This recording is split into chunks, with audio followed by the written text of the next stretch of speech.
오늘 이 베드로전서 1장부터 4장 1절부터 11절까지는 우리에게 두 가지의 중요한 메시지를 전해주고 있어요. 첫 번째는 무엇이냐면 세상이 어떠한 것인지를 우리에게 보여주고 있습니다.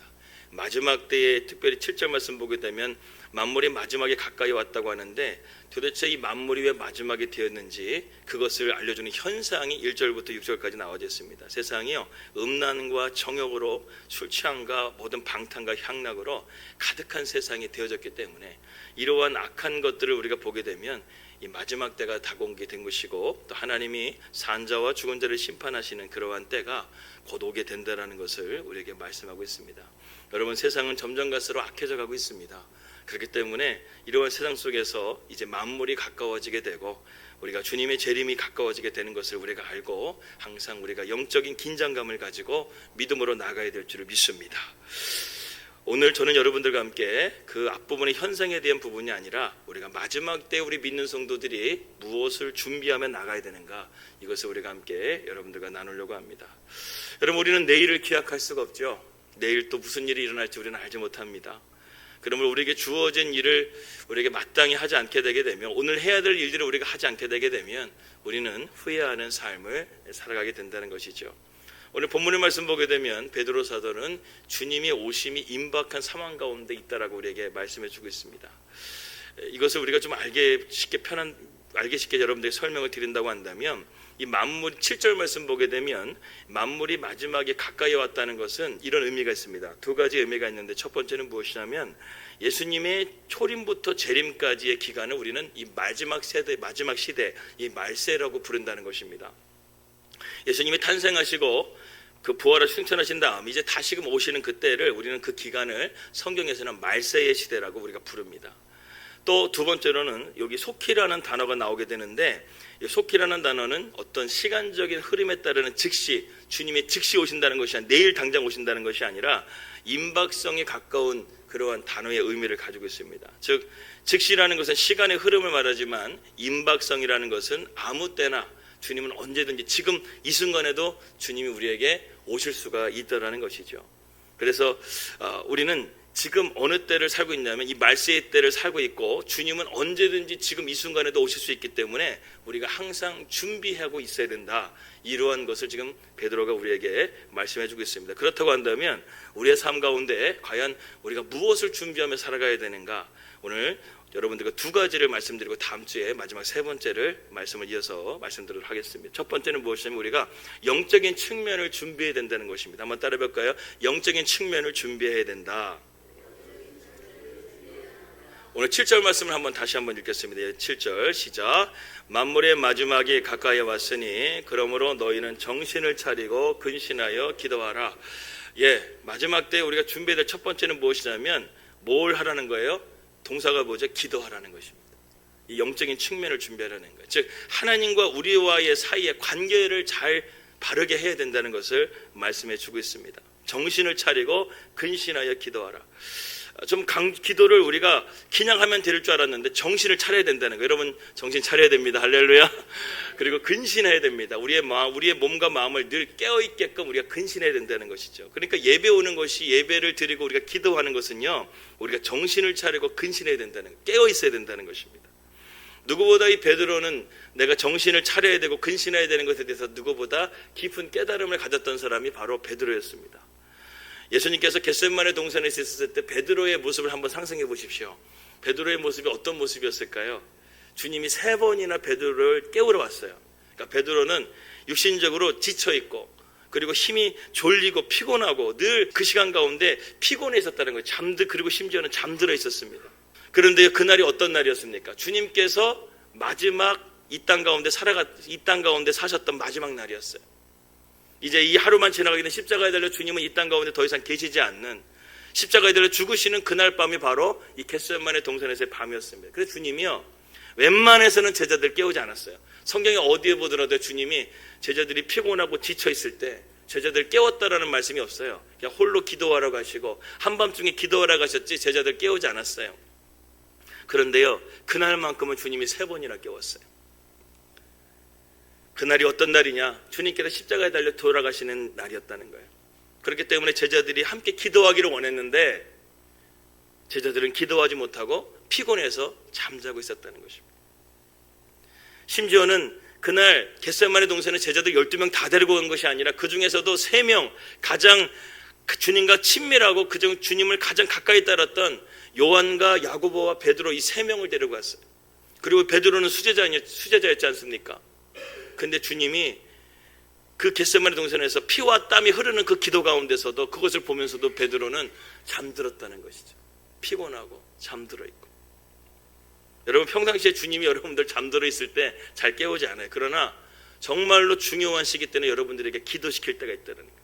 여러분 삶 가운데 고난이 오고 어려움이 닥치게 될 때는요, 주님이 그때는 기도하라고 여러분들을 깨운다는 것으로 여러분 믿으시길 바랍니다.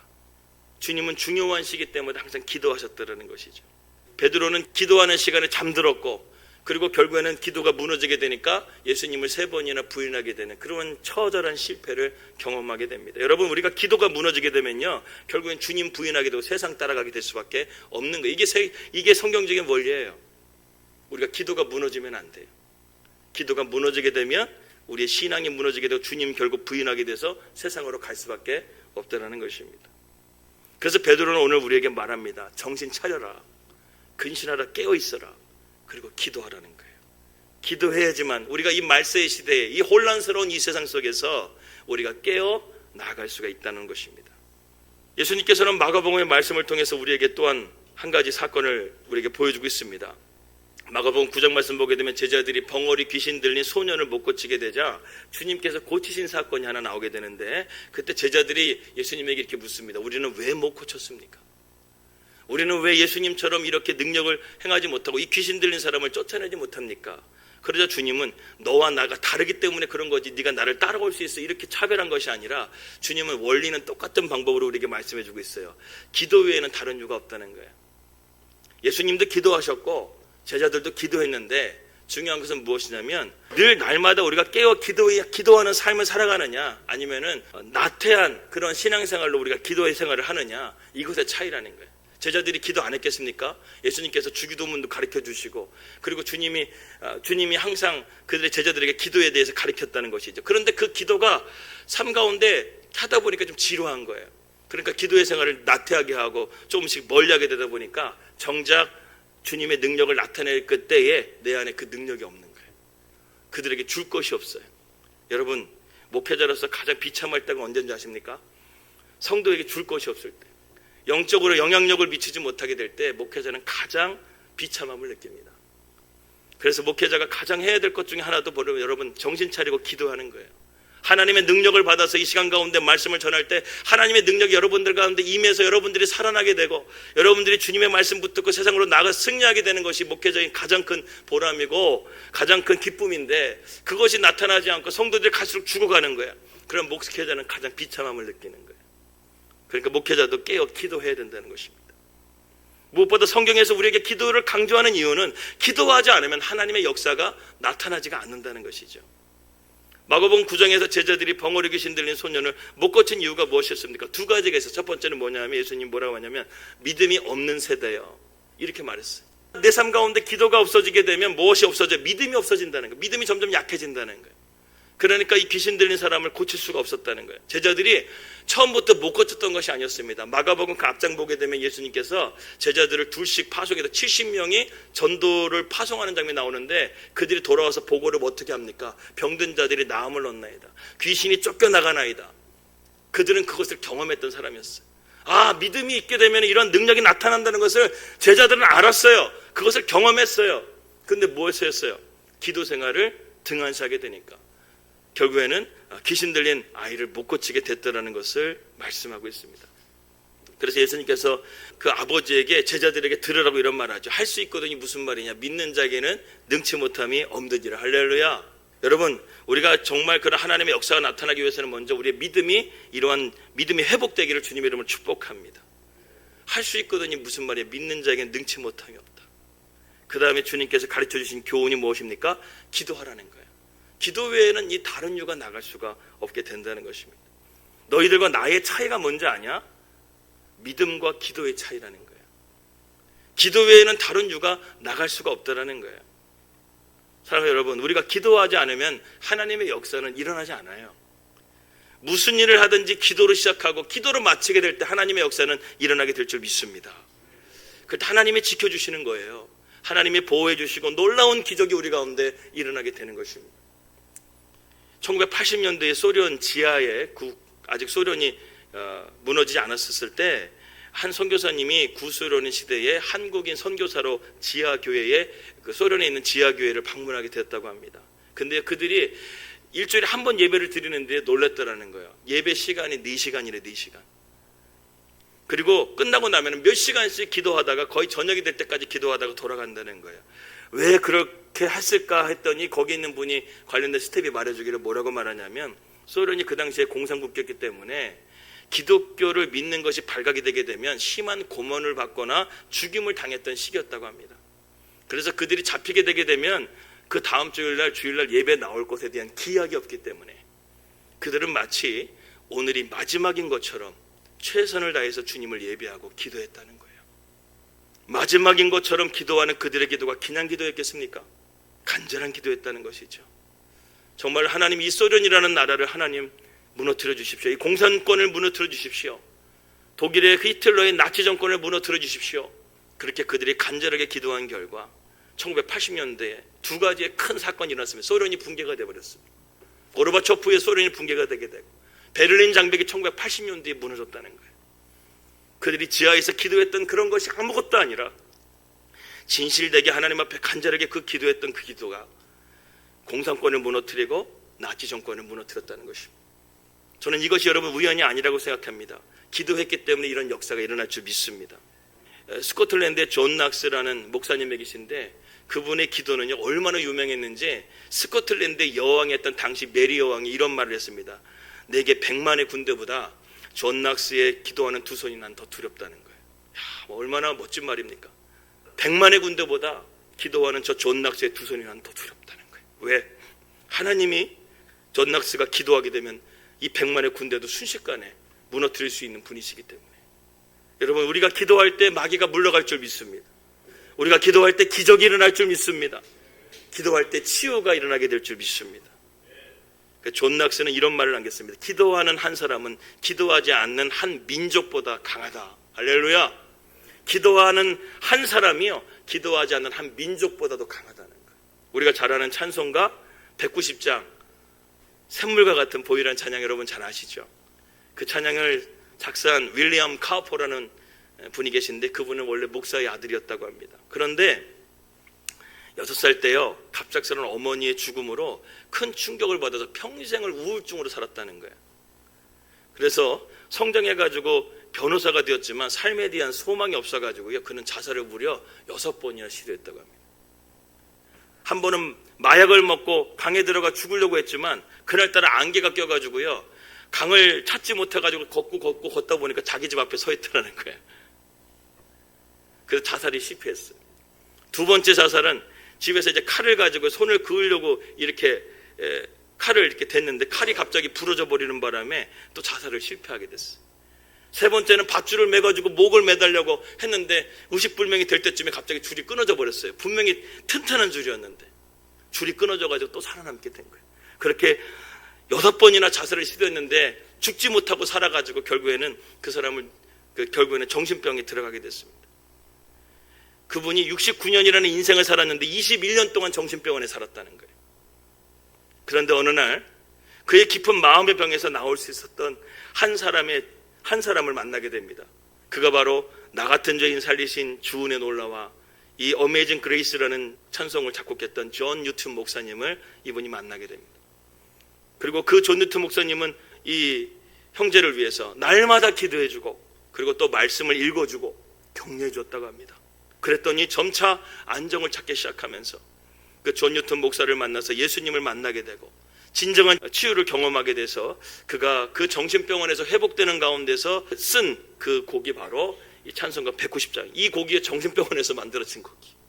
마음의 깊은 상처와 아픔과 절망 속에 있는 가운데 있었는데 존 뉴튼이 만난 예수님을 그분이 만나게 되니까 예수의 피로 내가 정결하게 되고 내 삶에 이런 아픔과 상처가 치유되는 것을 진정으로 경험하게 되면서 찬송가 190장 존 뉴튼이 쓴 샘물과 같은 보이라는 그 찬송을 바로 작곡하게 되었다는 것이죠. 샘물과 같은 보혈은 임마누엘 피로다. 이 샘의 죄를 씻으면 정하게 되겠네. 정하게 되겠네. 세상적인 샘에서는 우리가 우리의 죄를 정할 수가 없어요. 그러나 예수의 그 피로 말미암아 우리가 깨끗하게 되고 정결하게 되고 회복하게 되는 줄 여러분 믿으시기 바랍니다. 그러면서 윌리엄 카우퍼가 마지막 세상을 떠날 때 이렇게 기도했다고 합니다. 주님, 나를 버리지 마세요. 저는 이 순간에도 주님의 보혈을 의지합니다.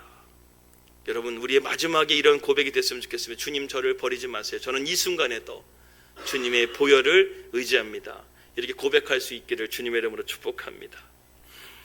여러분, 이처럼 우리의 삶 가운데요, 이러한 하나님에 대한 은혜와 그러한 하나님의 능력이 우리 가운데 임하기 위해서는요, 이렇게 하나님과 영적인 그러한 측면에서 우리가 하나님과 바른 관계를 세워가야 되는데, 그 바른 관계가 무엇이냐? 바로 기도의 관계라는 거예요. 우리가 기도하게 되면 하나님께서는 하늘문을 열어주시고 우리의 기도 가운데 응답해 주신다는 것입니다.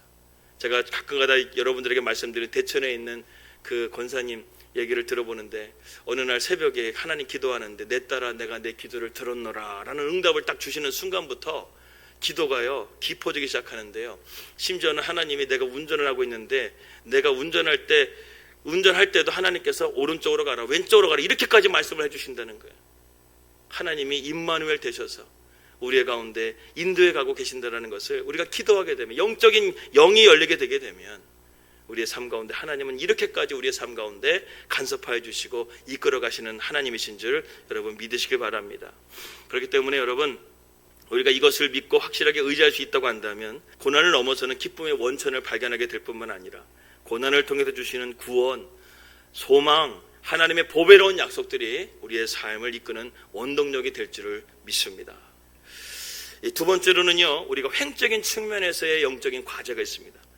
주님의 재림을 준비하는 가운데서 우리 횡적인 측면은 과연 무엇일까요? 오늘 8절 말씀에 그것이 나와져 있습니다. 8절 말씀 함께 다 같이 읽겠습니다. 시작. 무엇보다도 뜨겁게 서로 사랑할지니 사랑은 허다한 죄를 덮느니라. 우리가 주님의 때를 준비하면서 어떻게 살아가야 되는가? 오늘 본문은 우리에게 서로 사랑해야 된다라고 말씀하고 있습니다. 근데 여기서 어떻게 사랑하느냐가 중요한데요, 오늘 무엇보다도 뜨겁게 서로 사랑하라 이렇게 말씀하고 있습니다. 여기서 사랑을 서로, 이게 뜨겁게라는 단어가 있는데 헬라어 단어 에크테네라는 단어인데, 이것은 힘껏 노력해라, 전심전력을 다해서 사랑해라, 이런 의미를 가지고 있습니다. 더 놀라운 것은 무엇이냐면 이 사랑이라는 단어 자체가요, 어떤 단어냐면 에로스적인 인간적인 육체적인 사랑이 아니에요. 부모와 자식과의 사랑을 필로의 사랑, 인간의 최고의 사랑은 필로의 사랑이라는데, 인간의 그런 부모와 자식과의 사랑 정도의 사랑 차원을 넘어서서 여기서 쓰는 베드로가 쓰는 단어는요, 성경에서 가장 위대한 단어 중에 하나인 아가페라는 단어를 쓰고 있어요. 아가페가 사랑이라는 뜻인데 이것은 하나님의 신적인 사랑을 의미하는 것입니다. 그러니까요, 이것을 쉽게 말하면 이런 거예요. 내가 너를 보게 된 너의 단점은 하나도 보이지 않고 내가 너를 볼 때 장점만 보이는 거예요. 즉 예수 하나님께서 우리가 예수의 보혈을 입게 되게 되면요, 하나님은요 우리에게 죄를 보지 않고 우리를 하나님의 자녀로 보신다는 거예요. 할렐루야. 이게 바로 아가페 사랑이에요.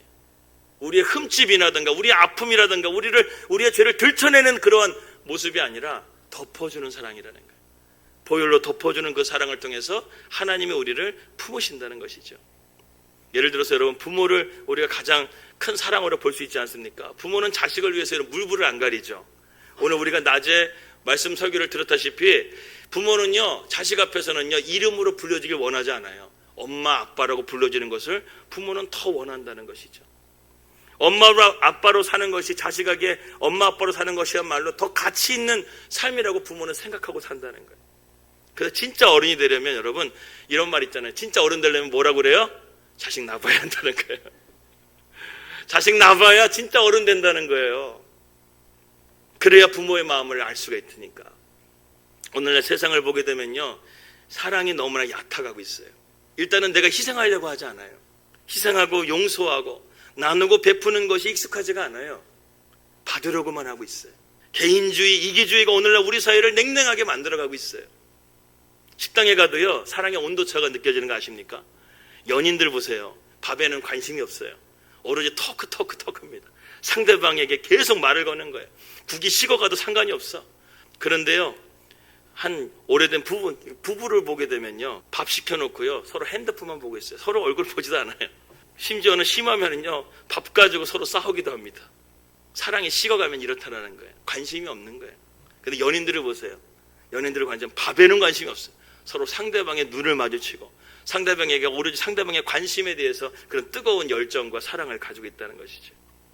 오늘 베드로는요 이런 얕은 사랑을 말하는 것이 아니에요. 우리에게 이 베드로는요 서로 사랑하라, 이 아가페의 사랑, 이것을 말하고 있는 것입니다. 하나님의 사랑을 한마디로 표현한다고 한다면 어떤 사랑일까? 깊은 사랑이라고 할 수 있습니다. 이런 사랑은 웬만해서는 식지 않는 사랑이죠. 인스턴트 사랑이 아닙니다.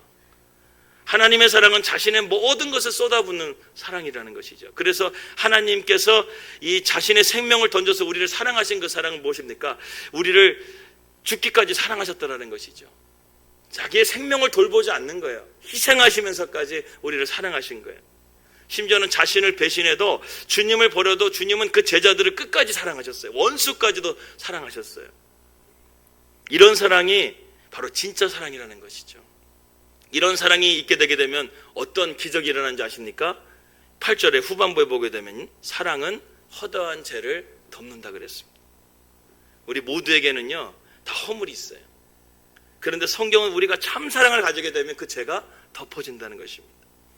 덮는다는 말의 원어의 의미는요 그 사람의 장점만 보이게 된다는 거예요. 어떤 사람들은 그 사람의 단점만 보여요. 전체적인 모습을 이렇게 보게 되는데 막 그 사람이 어떻게 단점만 보이게 되는 거예요. 그런데 어떤 사람은 그 사람의 장점만 보이는 거예요. 야, 너무 잘생겼어. 옷이 너무나 이뻐. 너무 고와. 칭찬해주기 바쁜 거예요. 그리고 어떤 사람들은 단점만 보게 되게 되면 분위기가 좀 이렇게 싹 냉랭해지는 것이죠. 덮는다는 말의 의미가 바로 그런 것입니다. 상대방의 장점이 보이기 시작하는 거예요. 저는 여러분들의 눈이 상대방의 장점이 보일 수 있기를 주님의 이름으로 축복합니다. 이스라엘의 연역으로 7월이 되게 되면 대속죄일이라는 그런 절기가 있습니다. 이때 1년에 한 번 대제사장이 지성소로 들어가는 날인데 이때 제단에서 속죄의 피를 뿌리고 지성소로 들어가게 되면 주님이 그 이스라엘 민족의 전체의 모든 죄를 용서해 주는 대속죄일이 있어요. 그것이 바로 오늘날에는 예수님의 피라는 것입니다. 주님께서 단번에 그 죄, 우리를 위해서 죄를 담당하심을 통해서 우리가 이제는 더 이상 죄인이 아니라 하나님의 자녀로서 우리가 하나님께서 우리를 바라봐 주신다는 거예요. 여러분, 그렇기 때문에 여러분들은 하나님께서 사랑받기 위해 태어난 사람으로 여러분들을 보시는 줄 믿으시기 바랍니다. 이 보혈이 아가페의 사랑이라는 것입니다. 이 보혈이 저와 여러분의 죄를 하나님께 덮어주신 것이죠. 그래서 우리도 그 사랑을 받았기 때문에 용서할 수 있고 잘못을 덮어줄 수 있는 사람이 되는 것입니다. 그래서 여러분, 참 사랑을 받는 사람은 덮는 사람이에요. 그러나 그렇지 않은 사람은 어떤 사람이냐? 들추는 사람이에요. 자꾸 문제를 일으키고 또 비판하고 그런 부정적인 말을 하는 사람들은 들추는 사람이라고 한다면 정말 주님의 참 사랑을 받은 사람은 덮는 사람이라는 거예요. 그렇다면 우리 공동체에는 어떤 사람이 많이 필요할까요? 덮는 사람이 많이 필요합니다. 그런 덮는 사랑, 깊은 사랑을 할 수 있는 저와 여러분들이 되기를 주님의 이름으로 기도합니다. 마지막 예화를 말씀드리고 이제 말씀을 마무리하고자 합니다. 미국의 한 교회에 저스틴 웰즈라는 목사님이 계십니다. 이 목사님이 담임하고 있는 그 교회는 오랜 전통이 있는 교회였습니다. 그리고 건축도 멋지게 했어요. 그런데 무슨 연유인지 건축도 멋지게 하고 교회도 잘 졌는데 교회가 성장이 멈춰버린 거예요. 아무리 해도 이렇게 교회가 성장이 되지 않는 거예요. 그래서 목사님이 평소에 한숨을 내쉬면서 이렇게 말했다고 합니다. 우리 교회는 누구도 주목도 받지 못하는 보이지 않는 교회와 같구나. 이렇게 넋두리 했다는 거예요. 누구도 주목하지 않는, 보이지 않는 교회. 건물은 이렇게 있는데 사람들의 눈에 보이지가 않는 교회가 되는 거예요. 그런데 마침 큰 사고가 터졌습니다. 어느 날 갑자기 교회에 있는데 쨍그랑 소리가 나는 거예요. 그 교회가 건축을 해가지고 이 크리스탈 그거 유리로 모자이크로 된 유리가 크게 돼 있는데 아이들이 장난하다가 돌을 던져가지고 그걸 깨버린 거예요. 박살이 나버렸어요. 경찰에 신고했더니 그걸 깨트린 범인이 잡혔는데 9살하고 12살짜리 소년이 잡힌 거예요. 목사님은 이 소년들을 나중에 조사를 해봤더니 알아봤더니 결손가정 아이였던 거였어요. 한 가정은 부모가 매일같이 싸우고 술 먹고 때리는 가정이었고 또 한 가정은 부모님은 없고 할아버지 집에서 지내는 그런 아이였다는 거예요. 그렇다 보니까 이 아이들이 방황을 하게 되었고 결국 이런 사고를 쳤다라는 것을 목사님이 알게 된 거예요. 그래서 여러분, 목사님은 어떻게 했을까요? 경찰에 넘겼을까요? 안 넘겼죠. 역시 박근재 선생님 똑똑하십니다. 경찰에 넘기지 않았어요. 아이들을 경찰서에 데려가지 않고요, 오히려 멋진 레스토랑으로 데려갔어요. 그래서 거기서 최고로 좋은 식사를, 코스 요리를 준비해가지고 아이들한테 식사를 맛있게 대접을 하고, 그렇게 하고 난 다음에 아이들한테 한 가지 부탁을 했습니다. 이제 우리 교회가 다음 달에 부흥성회가 얼마 남지 않았는데 너희들이 우리 교회 전단지를 좀 나눠주는 일을 하면 어떻겠냐, 이렇게 했더니 아이들이 신바람이 난 것입니다. 자신들의 큰 잘못을 했음에도 불구하고 뭐라 하지 않을 뿐만 아니라 이렇게 보람된 일까지 시키는 것에 대해서 아이들이 너무나 좋아해가지고 우리가 하겠다고, 그렇게 하면서 아이들이 그 전단지를 뿌리기 시작합니다. 그런데요, 놀라운 일이 일어났습니다. 그 아이들이 전단지를 뿌리면서 뭐라고 말을 했냐면, 아마도 이제 그 교회의 유리가 깨진 것이 아마 동네에 소문이 다 났던 것 같아요. 그랬더니 이 아이들이 전단지를 뿌리면서 뭐라고 했냐면, 저희들이 그 깨진 유리를 깨뜨린 장본인입니다. 한번 꼭 와보세요. 이렇게 말한 거예요. 그 유리를 깨뜨린 장본인인데 한번 꼭 와보라고 하니까 이 두서도 없이 그렇게 말을 하니까 사람들이 궁금해하기 시작하는 거예요. 그래서 부흥의 당일날 교회당이 꽉 차게 되었습니다. 많은 사람들이 궁금했던 것이 그것입니다. 도대체 무슨 일이 있길래 저 아이들이 깨뜨렸는데 와보라고 한 것인가, 그거 궁금해가지고 예배당이 꽉 차게 된 거예요. 그렇게 하고 나서 목사님이 이런 설명을 해주고 그날 집회를 잘 인도하게 됐는데, 정말 성령께서 임재해 주셔가지고 그 교회에 놀랍게 부흥회가 마치게 되고, 그 교회는 더 이상 주목받지 못한 교회가 아니라 그 도시에서 가장 주목받는 교회가 되었다는 것입니다. 여러분, 목사님이 만일 이 아이들을 사랑으로 덮지 않고 경찰서로 넘기고 아이들을 꾸중했더라면 그것으로 끝날 뻔했던 그냥 사건이었습니다. 해프닝이었습니다. 그 이상의 사건은 우리가 기대하지 못했다는 것이죠. 그런데 이 아이들을 사랑으로 받아주니까 이런 놀라운 역사가 일어나게 된 것입니다. 이것이 여러분, 우리가 살아야 될 삶의 과제라는 거예요. 세상은 점점 갈수록 용서하지 못하고 고소고발하고 미워하고 시기하고 다투고 분열하고 그러한 것들을 세상은 우리에게 보여주지만, 우리 믿는 자들은 이제 말세의 그 시대 가운데서 주님이 재림하실 때 우리의 삶 가운데 우리가 주님 앞에 보여줘야 될 과제는 무엇이냐? 우리는 첫 번째 주님 앞에 기도하는 사람이 되어야 된다는 것입니다. 기도를 통해서 우리의 삶 가운데 이러한 세상의 악한 세상 가운데 넘어지지 않기 위해서는 우리가 늘 깨어 근신하며 기도해야 된다는 것이죠. 그리고 두 번째로 우리가 주님 앞에 나가야 될 열매는 사랑의 열매를 가지고 나야 된다는 거예요. 덮는 사랑, 아가페의 사랑으로 우리가 사랑하게 될 때 우리 공동체는 살아나게 되고 저와 여러분들의 삶이 이렇게 회복되고 치유되는 역사가 일어나게 될 줄 믿습니다. 그렇기 때문에 여러분, 우리 양문교회는 기도하는 교회가 되기를 축복합니다. 우리 양문교회는 사랑하는 교회가 되기를 축복합니다. 그렇게 될 때 우리는 홍성에서 보이지 않는 우리 양문교회가 아니라 가장 주목받는 우리 양문교회, 가장 주목받는 우리 양문의 성도들이 다 될 줄을 믿습니다. 그러한 여러분들이 되기를 축복합니다.